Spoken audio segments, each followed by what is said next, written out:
Punjab revenue पटवारी ਦੇ exam ਦੇ ਵਿੱਚ ਅਪੀਅਰ ਹੋਣ ਵਾਲੇ ਸਟੂਡੈਂਟਸ ਲਈ ਇਹ ਵੀਡੀਓ ਲੈ ਕੇ ਆਈ ਗਈ ਹੈ। ਇਹ ਵੀਡੀਓ এনवायरमेंटल ਇਸ਼ੂਜ਼ ਨਾਲ ਕੰਸਰਨਡ ਹੈ। এনवायरमेंटल ਇਸ਼ੂਜ਼ ਦੇ ਵਿੱਚ ਜਿਹੜਾ ਪਹਿਲਾ ਕਰੰਟ ਅਫੇਅਰ ਅਸੀਂ ਲਿੱਤਾ ਹੈ ਉਹ ਅਸੀਂ ਲਿੱਤਾ ਹੈ ਪ੍ਰੋਜੈਕਟ ਟਾਈਗਰ ਤੋਂ। ਪ੍ਰੋਜੈਕਟ ਟਾਈਗਰ ਜਿਹਨੂੰ ਕਿ 1 ਅਪ੍ਰੈਲ 1973 ਨੂੰ ਗਵਰਨਮੈਂਟ ਆਫ ਇੰਡੀਆ ਦੁਆਰਾ ਲਾਂਚ ਕੀਤਾ ਗਿਆ। Ministry of environment forest and climate change ਦੁਆਰਾ ਇਹ ਜਿਹੜਾ ਪ੍ਰੋਜੈਕਟ ਹੈ ਉਹ ਚਲਾਇਆ ਜਾਂਦਾ ਹੈ।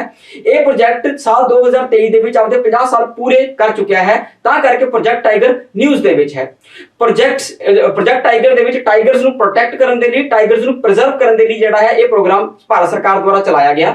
ਤੇ ਅੱਜ ਦੀ ਡੇਟ ਦੇ ਵਿੱਚ ਲਗਾਤਾਰ ਟਾਈਗਰਸ ਦੀ ਜਿਹੜੀ ਜਾਂ ਫਿਰ ਬਾਘਾਂ ਦੀ ਜਿਹੜੀ ਜਨਸੰਖਿਆ ਹੈ ਉਹ ਲਗਾਤਾਰ ਵਧਦੀ ਗਈ ਹੈ। ਤੇ ਅੱਜ ਦੀ ਡੇਟ 'ਚ ਸਾਲ 2022 ਦੇ ਵਿੱਚ ਜਿਹੜਾ ਸੈਂਸਸ ਕੰਡਕਟ ਕੀਤਾ ਗਿਆ ਹੈ ਟਾਈਗਰਸ ਦਾ, ਉਹਦੇ ਵਿੱਚ ਟਾਈਗਰਸ ਦੀ ਸੰਖਿਆ ਜਿਹੜੀ ਵੱਧ ਕੇ 3000 ਪਲੱਸ ਹੋ ਗਈ ਹੈ, ਜਿਹੜਾ ਕਿ ਇੱਕ ਅੱਛਾ ਸਾਈਨ ਹੈ ਟਾਈਗਰਸ ਦੀ ਘਟਦੀ ਹੋਈ ਜਨਸੰਖਿਆ ਦੇ ਵਾਸਤੇ। ਕਿਉਂਕਿ ਜਿਹੜੇ ਟਾਈਗਰਸ ਹੈ ਉਹ IUCN international union for conservation of nature ਜਿਹੜੀ ਕਿ ਆਪਦੀ ਇੱਕ ਲਿਸਟ ਜਾਰੀ ਕਰਦੀ ਹੈ ਐਂਡੇਂਜਰਡ ਸਪੀਸੀਜ਼ ਦੀ।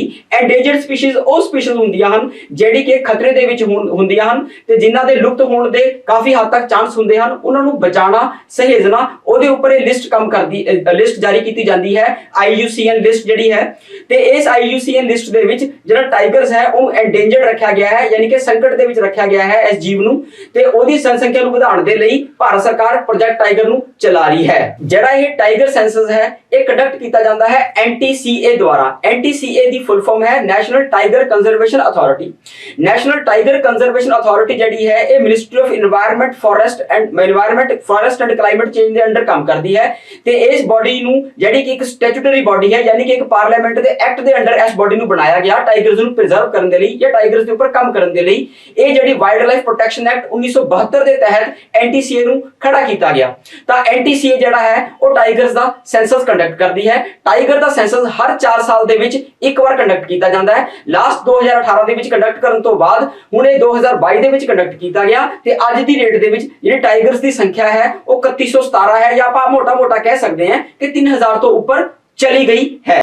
ਪ੍ਰੋਜੈਕਟ ਟਾਈਗਰ ਦੇ 50 ਸਾਲ ਪੂਰੇ ਹੋਣ ਦੇ ਉਪਲਕਸ਼ ਦੇ ਉੱਤੇ ਭਾਰਤ ਸਰਕਾਰ ਨੇ ਇੱਕ ਨਵਾਂ ਪ੍ਰੋਗਰਾਮ ਸ਼ੁਰੂ ਕੀਤਾ ਹੈ ਜਿਹਨੂੰ ਕਿਹਾ ਗਿਆ ਹੈ IBCA international big cat alliance. ਇਹ ਬਿਗ ਕੈਟ ਦੇ ਵਿੱਚ ਕੀ ਹੈ ਕਿ ਜਿਹੜੇ ਤੁਹਾਡੇ ਟਾਈਗਰਸ ਹੈ ਜਾਂ ਹੋਰ ਟਾਈਗਰਸ ਨਾਲ ਸੰਬੰਧਿਤ ਜਿਹੜੀਆਂ ਸਪੀਸੀਜ਼ ਹੈ ਉਹਨਾਂ ਬਿਗ ਕੈਟਸ ਨੂੰ ਰੱਖਿਆ ਗਿਆ ਹੈ। ਇਹਦੇ ਵਿੱਚ 7 ਬਿਗ ਕੈਟਸ ਨੂੰ ਲਿੱਤਾ ਗਿਆ, ਜਿਹਦੇ ਵਿੱਚ ਲਾਇਨ ਵੀ ਲਿੱਤਾ ਗਿਆ ਹੈ, ਜੈਗੁਆਰ ਵੀ ਲਿੱਤਾ ਗਿਆ ਹੈ, ਤੁਹਾਡਾ ਟਾਈਗਰ ਤਾਂ ਹੈ ਹੀ ਹੈ, ਇਸ ਤੋਂ ਇਲਾਵਾ ਪਿਊਮਾ ਵੀ ਇਹਦੇ ਵਿੱਚ ਲਿੱਤਾ ਗਿਆ ਹੈ, ਰਾਈਟ। ਇਸ ਤਰ੍ਹਾਂ ਕਰਕੇ 7 ਬਿਗ ਕੈਟਸ ਨੂੰ ਇਹਦੇ ਵਿੱਚ ਇਨਕਲੂਡ ਕੀਤਾ ਗਿਆ ਹੈ। ਤੇ IBCA ਜਿਹੜਾ ਪ੍ਰੋਗਰਾਮ ਹੈ ਇਹਦੇ ਵਿੱਚ 97 ਕੰਟਰੀਜ਼ ਨੂੰ ਇਨਕਲੂਡ ਕੀਤਾ ਗਿਆ ਹੈ। ਭਾਰਤ ਜਿਹੜਾ ਹੈ ਉਹ ਆਪਦੇ ਸਾਰੀਆਂ ਰੇਂਜ ਕੰਟਰੀਜ਼ ਨੂੰ ਇਹਦੇ ਵਿੱਚ ਇਨਕਲੂਡ ਕਰਕੇ ਟਾਈਗਰਸ ਨੂੰ ਪ੍ਰੀਜ਼ਰਵ ਕਰਨ ਦੇ ਲਈ ਜਾਂ ਸਾਰੀਆਂ 7 ਬਿਗ ਕੈਟਸ ਨੂੰ ਪ੍ਰੀਜ਼ਰਵ ਕਰਨ ਦੇ ਲਈ ਇਹਦੇ ਉੱਪਰ ਕੰਮ ਕਰ ਰਿਹਾ ਹੈ IBCA ਪ੍ਰੋਗਰਾਮ ਦੇ ਤਹਿਤ। ਲਾਸਟ ਦੇ ਵਿੱਚ 7 ਬਿਗ ਕੈਟਸ ਹਨ, ਤੁਹਾਡਾ tiger, lion, puma, cheetah, leopard, snow leopard and last but not the least jaguar. Students ਜਿਹੜਾ ਸੈਕੰਡ ਕਰੰਟ ਅਫੇਅਰ ਹੈ এনवायरमेंटल ਇਸ਼ੂਜ਼ ਤੋਂ ਉਹ ਆਪਾਂ ਲਿੱਤਾ ਹੈ ਓਜ਼ੋਨ ਲੇਅਰ ਦੀ ਡਿਪਲੀਸ਼ਨ ਤੋਂ। ਯਾਨੀ ਕਿ ਜਿਹੜੀ ਓਜ਼ੋਨ ਲੇਅਰ ਸੀ ਉਹ ਕਾਫੀ ਹੱਦ ਤੱਕ ਘਟਦੀ ਜਾ ਰਹੀ ਸੀ।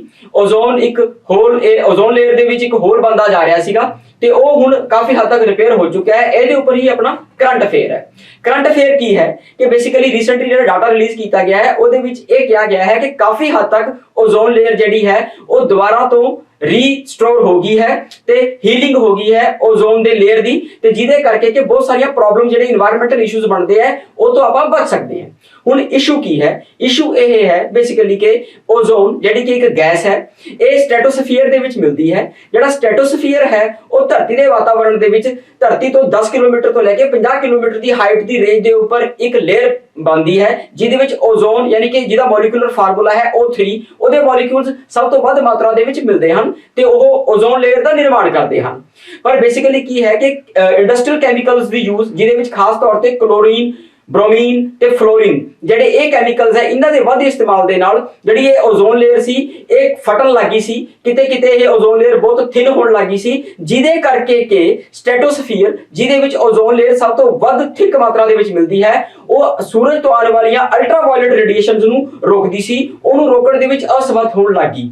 ਯਾਨੀ ਕਿ ਜਿੱਥੇ ਜਿੱਥੇ ਓਜ਼ੋਨ ਹੋਲ ਬਣਿਆ, ਓਜ਼ੋਨ ਲੇਅਰ ਫਟੀ ਜਾਂ ਫਿਰ ਓਜ਼ੋਨ ਲੇਅਰ ਦੀ ਥਿਨਿੰਗ ਹੋਈ, ਉੱਥੇ ਉੱਥੇ ਸੂਰਜ ਤੋਂ ਆਉਣ ਵਾਲੀਆਂ ਅਲਟਰਾਵਾਇਲਟ ਰੇਡੀਏਸ਼ਨ ਜਿਹੜੀਆਂ ਹੈ ਉਹ ਧਰਤੀ ਦੇ ਉੱਪਰ ਪਹੁੰਚਣ ਲੱਗੀਆਂ ਤੇ ਅਲਟਰਾਵਾਇਲਟ ਜਿਹੜੀਆਂ ਰੇਡੀਏਸ਼ਨਸ ਹੈ ਉਹ ਸਕਿਨ ਡਿਜ਼ੀਜ਼ਸ ਦੇ ਲਈ ਜ਼ਿੰਮੇਦਾਰ ਹਨ, ਖਾਸ ਤੌਰ ਤੇ ਸਕਿਨ ਕੈਂਸਰ ਦੇ ਲਈ। ਸੋ ਓਜ਼ੋਨ ਲੇਅਰ ਦਾ ਇੰਟੈਕਟ ਰਹਿਣਾ, ਓਜ਼ੋਨ ਲੇਅਰ ਦਾ ਪ੍ਰੋਟੈਕਟਿਵ ਲੇਅਰ ਦੇ ਤੌਰ ਤੇ ਕੰਮ ਕਰਦੇ ਰਹਿਣਾ ਧਰਤੀ ਦੇ ਉੱਪਰ ਰਹਿਣ ਵਾਲੇ ਇਨਸਾਨਾਂ ਦੇ ਲਈ ਬਹੁਤ ਜ਼ਰੂਰੀ ਸੀ ਤੇ ਉਹਦੇ ਕਰਕੇ ਹੀ 1980s ਦੇ ਵਿੱਚ ਜਦੋਂ ਇਹ ਰਿਪੋਰਟ ਹੋਣ ਲੱਗਿਆ ਕਿ ਐਂਟਾਰਕਟਿਕਾ ਵਰਗਾ ਜਿਹੜਾ ਏਰੀਆ ਹੈ ਸਾਊਥ ਪੋਲ ਦੇ ਵਿੱਚ, ਐਂਟਾਰਕਟਿਕਾ ਦੇ ਉੱਪਰ ਕਾਫੀ ਵੱਡਾ ਓਜ਼ੋਨ ਹੋਲ ਬਣ ਗਿਆ ਹੈ ਇਹਨਾਂ ਇੰਡਸਟਰੀਅਲ ਕੈਮੀਕਲਸ ਦੀ ਯੂਜ਼ ਦੇ ਕਾਰਨ। ਉਸ ਤੋਂ ਬਾਅਦ ਓਜ਼ੋਨ ਲੇਅਰ ਨੂੰ ਪ੍ਰੋਟੈਕਟ ਕਰਨ ਦੇ ਲਈ ਕਾਫੀ ਪ੍ਰੋਜੈਕਟਸ ਚਲਾਏ ਗਏ, ਜਿਹਦੇ ਵਿੱਚ ਇੱਕ ਤੁਹਾਡਾ ਬਹੁਤ ਵੱਡਾ ਜਿਹੜਾ ਇਨਵਾਇਰਨਮੈਂਟਲ ਪ੍ਰੋਜੈਕਟ ਹੈ ਦੈਟ ਇਜ਼ ਮੌਂਟਰੀਅਲ ਪ੍ਰੋਟੋਕੋਲ, ਉਹਦੇ ਉੱਪਰ ਆਪਾਂ ਗੱਲ ਕਰਾਂਗੇ। ਸਟੂਡੈਂਟਸ, ਓਜ਼ੋਨ ਤੇ ਮੌਂਟਰੀਅਲ ਪ੍ਰੋਟੋਕੋਲ ਦੀ ਗੱਲ ਕਰਦੇ ਹੋਏ ਸਭ ਤੋਂ ਪਹਿਲਾਂ ਆਪਾਂ ਗੱਲ ਕਰਾਂਗੇ CFCs ਦੀ, ਕਲੋਰੋਫਲੋਰੋਕਾਰਬਨਸ। ਬੇਸਿਕਲੀ ਕੀ ਹੈ, ਇਹ ਉਹ ਇੰਡਸਟਰੀਅਲ ਕੈਮੀਕਲਸ ਹਨ ਜਿਹੜੇ ਕਿ ਆਮ ਤੌਰ ਤੇ ਰੈਫਰੀਜਰੇਸ਼ਨ ਦੇ ਵਿੱਚ, AC ਦੇ ਵਿੱਚ, ਪੇਂਟਸ ਦੇ ਵਿੱਚ ਤੇ ਹੋਰ ਫਰਨੀਚਰ ਇੰਡਸਟਰੀ ਦੇ ਵਿੱਚ ਯੂਜ਼ ਹੁੰਦੀ ਹੈ ਤੇ ਐਰੋਸੋਲਸ ਦੀ ਫਾਰਮ ਦੇ ਵਿੱਚ ਹੁੰਦੇ ਹੈ ਤੇ ਜਦੋਂ ਇਹ ਵਾਤਾਵਰਣ ਦੇ ਵਿੱਚ ਮਿਲਦੇ ਹੈ ਤਾਂ ਇਹ ਓਜ਼ੋਨ ਲੇਅਰ ਨੂੰ ਕੀ ਹੈ ਡਿਸਟਰੋਏ ਕਰਦੇ ਹੈ। ਤਾਂ ਕਲੋਰੋਫਲੋਰੋਕਾਰਬਨਸ ਦੇ ਇਸਤੇਮਾਲ ਦੇ ਉੱਪਰ ਰੋਕ ਲਗਾਈ ਗਈ ਤੇ ਇਹਨਾਂ ਦੀ ਜਿਹੜੀ ਰਿਫਾਰਮਡ ਫਾਰਮ ਹੈ ਜਿਹਨੂੰ ਕਿਹਾ ਗਿਆ HFCs, ਹਾਈਡਰੋਫਲੋਰੋਕਾਰਬਨਸ, ਉਹਨਾਂ ਦੇ ਇਸਤੇਮਾਲ ਦੇ ਉੱਪਰ ਗੱਲ ਹੋਈ ਤੇ ਮੌਂਟਰੀਅਲ ਪ੍ਰੋਟੋਕੋਲ ਜਿਹੜਾ ਕਿ 1989 ਦੇ ਵਿੱਚ ਆਇਆ, ਇਹਦੇ ਤਹਿਤ CFCs ਦੇ ਉੱਪਰ ਦੇ ਇਸਤੇਮਾਲ ਦੇ ਉੱਪਰ ਬੈਨ ਲਗਾਇਆ ਗਿਆ, ਪਾਬੰਦੀ ਲਗਾਈ ਗਈ ਤੇ ਉਸ ਤੋਂ ਬਾਅਦ ਉਹਨਾਂ ਦੀ ਜਿਹੜੀ ਰਿਪਲੇਸਮੈਂਟ ਕੀਤੀ ਗਈ ਉਹ HFCs ਦੇ ਵਿੱਚ ਕੀਤੀ ਗਈ, ਹਾਈਡਰੋਫਲੋਰੋਕਾਰਬਨਸ ਦੇ ਦੁਆਰਾ। ਤੇ ਉਸ ਤੋਂ ਬਾਅਦ ਮੌਂਟਰੀਅਲ ਪ੍ਰੋਟੋਕੋਲ ਜਿਹੜਾ ਕਿ 1989 ਦੇ ਵਿੱਚ ਹੋਣ ਦੇ ਵਿੱਚ ਆਇਆ, ਉਸ ਤੋਂ ਬਾਅਦ ਉਹਦੇ ਵਿੱਚ ਅਮੈਂਡਮੈਂਟ ਹੋਈ। ਇਹ ਅਮੈਂਡਮੈਂਟ ਹੋਈ ਸਾਲ 2016 ਦੇ ਵਿੱਚ ਤੇ ਉਹਨੂੰ ਕਿਹਾ ਗਿਆ ਕਿਗਾਲੀ ਐਗਰੀਮੈਂਟ। ਕਿਗਾਲੀ ਕੀ ਹੈ, ਇੱਕ ਲੋਕੇਸ਼ਨ ਹੈ ਜਿਹੜਾ ਕਿ ਰਵਾਂਡਾ ਕੰਟਰੀ ਹੈ ਅਫਰੀਕਾ ਦੇ ਵਿੱਚ, ਉੱਥੇ ਇਹ ਮੀਟਿੰਗ ਹੋਈ। ਉਸ ਤੋਂ ਬਾਅਦ ਇੱਕ ਨਵਾਂ ਜਿਹੜਾ ਅਮੈਂਡਮੈਂਟ ਮੌਂਟਰੀਅਲ ਪ੍ਰੋਟੋਕੋਲ ਦੇ ਵਿੱਚ ਆਇਆ, ਉਹਦੇ ਵਿੱਚ ਇਹ ਆਇਆ ਕਿ ਜਿਹੜੇ HFCs ਹੈ ਇਹਨਾਂ ਨੂੰ ਵੀ ਆਪਾਂ 2050 ਤੱਕ 80 ਤੋਂ 90% ਰਿਪਲੇਸ ਕਰ ਦਿਆਂਗੇ ਨਵੀਂ ਟੈਕਨੋਲੋਜੀ ਦੇ ਨਾਲ, ਤਾਂ ਜੋ ਓਜ਼ੋਨ ਨੂੰ ਪੂਰੀ ਤਰ੍ਹਾਂ ਸੁਰੱਖਿਅਤ ਰੱਖਿਆ ਜਾ ਸਕੇ। ਤੇ ਜਿਹੜਾ ਲੇਟੈਸਟ ਡਾਟਾ ਹੈ ਉਹ ਇਹ ਕਹਿੰਦਾ ਹੈ ਕਿ 2066 ਤੱਕ ਪੂਰੀ ਤਰ੍ਹਾਂ ਹਰ ਏਰੀਏ ਦੇ ਵਿੱਚ ਜਿਹੜੀ ਤੁਹਾਡੀ ਓਜ਼ੋਨ ਲੇਅਰ ਹੈ ਉਹ ਇੰਟੈਕਟ ਹੋ ਜਾਏਗੀ, ਪੂਰੀ ਤਰ੍ਹਾਂ ਸੁਰੱਖਿਅਤ ਹੋ ਜਾਏਗੀ ਤੇ ਜਿਹੜਾ ਅਲਟਰਾਵਾਇਲਟ ਰੇਡੀਏਸ਼ਨਸ ਦਾ ਜਿਹੜਾ ਖਤਰਾ ਬਣਦਾ ਹੈ ਓਜ਼ੋਨ ਲੇਅਰ ਦੇ ਖਰਾਬ ਹੋਣ ਦੇ ਨਾਲ ਉਹ ਕਾਫੀ ਹੱਦ ਤੱਕ ਖਤਮ ਹੋ ਜਾਏਗਾ, ਉਹਨੂੰ ਕਾਫੀ ਹੱਦ ਤੱਕ ਮਿਟੀਗੇਟ ਕਰ ਦਿੱਤਾ ਜਾਊਗਾ ਉਸ ਰਿਸਕ ਨੂੰ। ਸਟੂਡੈਂਟਸ, ਜਿਹੜੀ ਥਰਡ ਕਰੰਟ ਅਫੇਅਰ ਹੈ ਇਨਵਾਇਰਨਮੈਂਟਲ ਇਸ਼ੂਜ਼, ਉਹ ਆਪਣੀ ਹੈ ਵਰਲਡ ਮੀਟੀਓਰੋਲੋਜੀਕਲ ਆਰਗੇਨਾਈਜੇਸ਼ਨ ਤੋਂ। ਵਰਲਡ ਮੀਟੀਓਰੋਲੋਜੀਕਲ ਆਰਗੇਨਾਈਜੇਸ਼ਨ ਨੂੰ ਜਾਣਨ ਤੋਂ ਪਹਿਲਾਂ ਆਪਾਂ ਮੀਟੀਓਰੋਲੋਜੀ ਸ਼ਬਦ ਦਾ ਮਤਲਬ ਸਮਝੀਏ। ਮੀਟੀਓਰੋਲੋਜੀ ਸ਼ਬਦ ਦਾ ਮਤਲਬ ਹੈ that is concerned with weather and climate। weather ਤੇ climate ਦਾ ਮਤਲਬ ਕੀ ਹੈ ਕਿ ਮੌਸਮ ਤੇ ਜਲਵਾਯੂ, ਉਹਦੇ ਨਾਲ ਸੰਬੰਧਿਤ ਜਿਹੜਾ ਇਹਨਾਂ ਫੀਲਡ ਦੇ ਉੱਪਰ ਕੰਮ ਕਰਦੀ ਹੈ that is world meteorological organization। ਇਹ ਇੱਕ ਇੰਟਰ ਗਵਰਨਮੈਂਟਲ ਆਰਗੇਨਾਈਜੇਸ਼ਨ ਹੈ ਜਿਹਦੇ ਵਿੱਚ 192 ਮੈਂਬਰ ਹਨ ਤੇ ਭਾਰਤ ਵੀ ਇਹਦਾ ਇੱਕ ਮੈਂਬਰ ਹੈ।